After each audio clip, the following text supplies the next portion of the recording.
Hello' guys good morning. আজি ৰাতিপুৱা 5টা বজাতে উঠি বশিষ্ঠত আহিলোঁ ছট পূজা চাবলৈ। আৰু গেটৰ পৰা ইমান ধুনীয়াকৈ ডেক'ৰেশ্যন কৰিছে, বহুত ভাল লাগি গ'ল চাই। আৰু এইফালে আমাৰ জুবিন দাৰ কাৰণে শ্ৰদ্ধাঞ্জলি এনেকৈ ৰাখি থোৱা হৈছে। আমি জুবিন দাক কেতিয়াও নাপাহৰোঁ, জুবিন দা আমাৰ মনৰ মাজতে থাকিব সদায়। আৰু আজিৰ ভিডিঅ'টোত আপোনালোকক মই এই ছট পূজাৰ কিছু দৃশ্য শ্বেয়াৰ কৰিব খুজিছোঁ, আপোনালোকে চাই যাওক।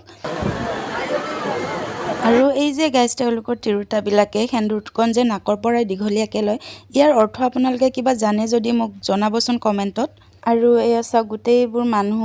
প্ৰথমতে গেটত সোমাই ভাবিছিলোঁ ইমান মানুহ চাগে নহ'ব, কিন্তু ভিতৰত আহি কেনে গম পালোঁ যে ইমানবোৰ মানুহ। আৰু এইখিনিৰ দৃশ্যটো চাওকচোন, তেওঁলোকে ইমান ধুনীয়াকৈ সজাই ৰাখিছে। এইখিনি মানে এনেকুৱা লাগিছে কিবা বিয়া হৈ আছে কাৰোবাৰ।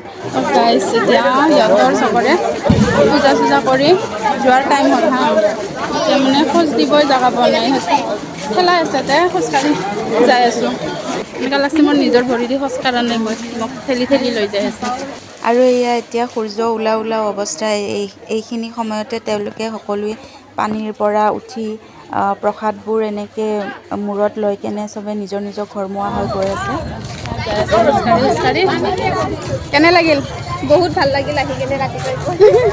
সাৰে পোৱা নাছিল।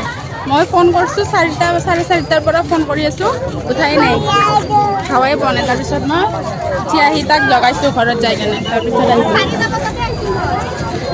4টা বজাতে আহিছে বোলে গাইছ, যি মিছা কথা কয় না। আৰু এতিয়া গাইজ বশিষ্ঠৰ পৰা আহিলোঁ, বশিষ্ঠৰ পৰা ইয়াতে নদীৰ পাৰত আহিলোঁ, যিটো বিজেপি অফিচৰ অপজিট ছাইডত আছে। ইয়াতেও পূজা কৰিছিলে নদীৰ পাৰত, তো অলৰেডি মানুহবোৰ গুচিয়ে গ'ল। আমি পূৰা ছট পূজা চাই আহি ফুৰি চুৰি খুচি আছোঁ এতিয়া হোটেলত।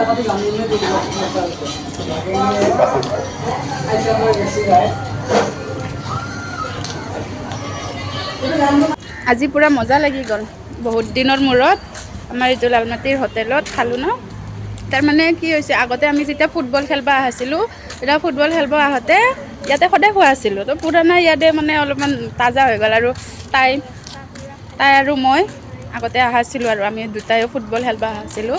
তো তাতে মানে ৰাতিপুৱা আহি পুৰি থুচি যাওঁ। এতিয়া খাই বৈ কেনে যাই আছোঁ ঘৰত, আৰু ডিউটিও যাব আছে নহয় গাইছ, ডিউটিটো কৰিবই লাগিব, উপায় নাই। তো যাওঁ আৰু বাই বাই।